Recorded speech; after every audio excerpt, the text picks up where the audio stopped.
Okay, I feel like such a hypocrite when I say this, but this is why I'm giving that advice.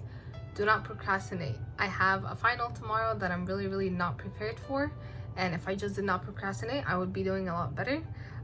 So take a lecture in class, come back, review and study it before you go out with friends or do other things, and make sure your notes are thorough, so when you're reviewing for a midterm or a final, you just be very prepared. Also, go to office hours every week and just explain concepts that you already know to your TA, because this helps complete the ideas that you have from lectures. And yeah. My advice is to try new things. Even if a course is outside your major, if it sounds interesting, go for it. And take some GEs with your friends to make it more fun, and for more challenging courses, form study groups, which is super helpful in keeping you motivated while keeping everyone accountable. But most importantly, make sure you have a good work-life balance. 20 years down the road, you're not necessarily going to remember your test score down to the percentage, but you will remember the memories that you made with your friends along the way. I would say don't put all your trust in Bruin Walk reviews. Usually they're pretty helpful, but a lot of the times, not for every class, but for some classes, the low ratings will just be because there's a bunch of salty people that took the class, or like one salty person that didn't do well, and they'll just drive all the ratings really low. So I would say if there's a grade distribution, trust that more, but don't let bad ratings alone be the reason why you don't take a class that you would otherwise really want to take. I think instead of rushing, take the time to explore different fields of study. Like actually go North Campus, go South Campus, go for something interdisciplinary, because those are super interesting. This is a rare opportunity, so just don't rush through it and just get like a degree. And also you can avoid having a crisis later on if you do this. If there's a class that you're struggling in, whether it's because of a really difficult professor or the material is just inherently difficult, I encourage you to find ways to appreciate or even enjoy the content, because that'll make the class a lot more bearable and just less of a drag in general. For me, I usually try to find a connection between that class and a subject that I'm personally interested in, and I find that it helps me just enjoy it a lot more. Hi, so my spiritual advice would just be to always be honest with God. He is not looking for someone that's perfect or has it all together. That's his job.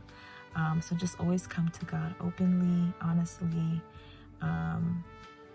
just as you are, and he will do the work in you that he wants to accomplish. Proverbs 16:3 says, "Commit to the Lord whatever you do, and your plans will succeed." No matter where you go, no matter what you do, trust and obey the Lord in everything. Sometimes your headspace might not be aligned with God, but pretending that it is won't get at that.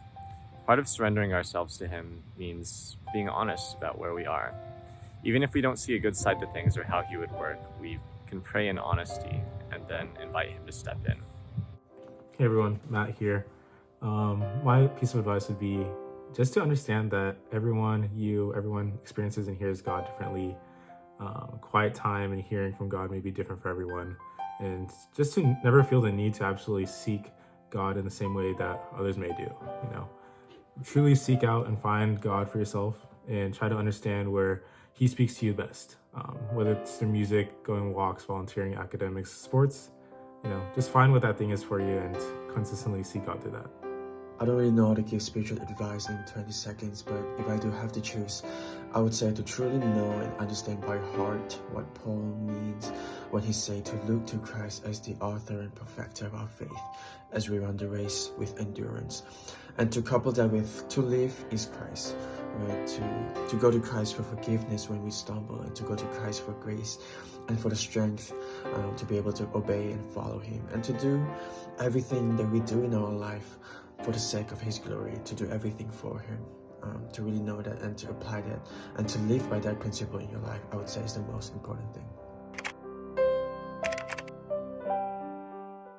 Hey guys, so for my community advice, I put always seek to understand the people around you. And I think it's really important to put yourself in the shoes of people you might not understand or agree with on their actions, and try to understand where they're coming from before making any judgment calls on their character. I think there's always a few people in any community that you won't get along with, even friend groups, but if you can get along with them, then you can get along with anyone. So, when it comes to community, I really believe that you get out what you put into it.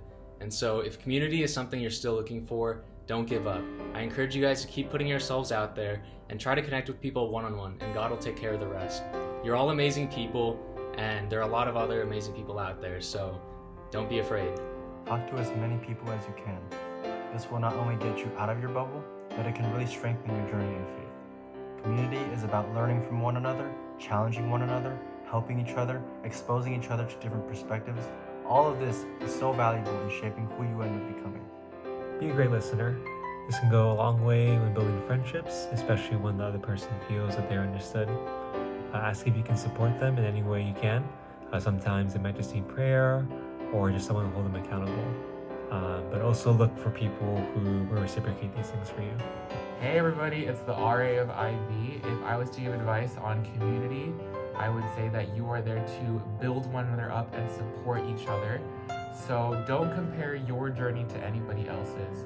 You are all on your own unique path, and comparison is truly the thief of joy. And know that just because someone does it sooner than you does not mean they are doing it better than you. This IB community is so valuable, and know that they're always going to be there to support you and encourage you in whatever you are doing.